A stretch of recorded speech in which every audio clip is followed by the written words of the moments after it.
Good morning. Good morning. Good morning. Uh, You're up yeah, early. What's going on? I applied for this program that I didn't get into, and I felt disappointed, sad. Like my age was being discriminated against. Like I was just really very vulnerable with her. So I think that for me was like my first breakthrough because usually I just pretend, oh, it's okay. It's fine.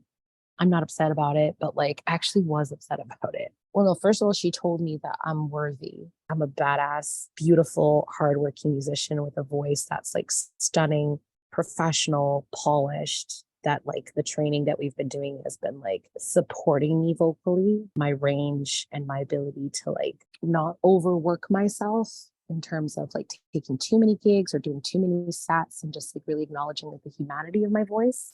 Really committed that I could create boundaries for myself. And so she acknowledged me being successful and like worthy, but also for like really creating boundaries and then also for being vulnerable with her and sharing. She asked me, what would being successful look like? Is it fame? Like, and I told her, it's never been about me being famous, but it is about me singing for like hundreds of people. She shared with me that there are people that do kind of like tribute bands or like themed shows, and they're called like a cultural experience. And she works with a few people that do this. That really excites me, like going out and playing at theaters. One of her students sang with the Vancouver Symphony Orchestra in front of like 40,000 people. Like, and she's like, I think you've got the kind of voice that could sing with an orchestra. And I was like, yes, like I would love that.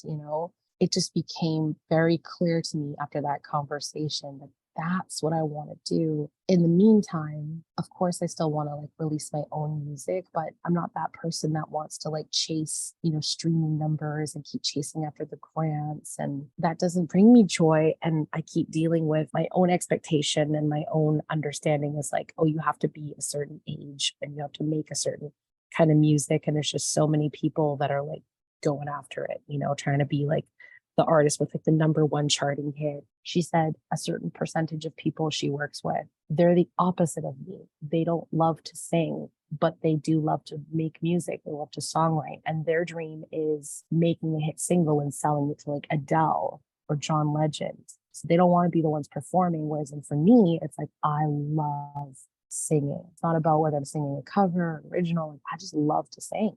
I want to do that on a bigger scale now. Like I want to do that in front of hundreds, thousands of people. First, I thought I couldn't do that with covers, but my coach was like, no, like people do really well.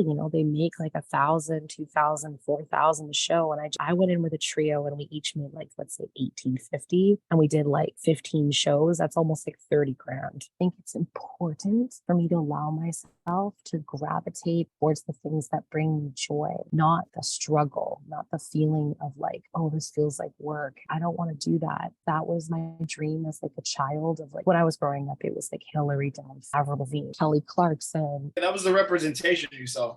Yeah. It's not like And a it's big representation for corporate musicians or cover artists or tribute bands. And even the yeah. representation that it gets in like an American Idol or X Factor or The Voice, representation is to use the covers to get to independence with your own music.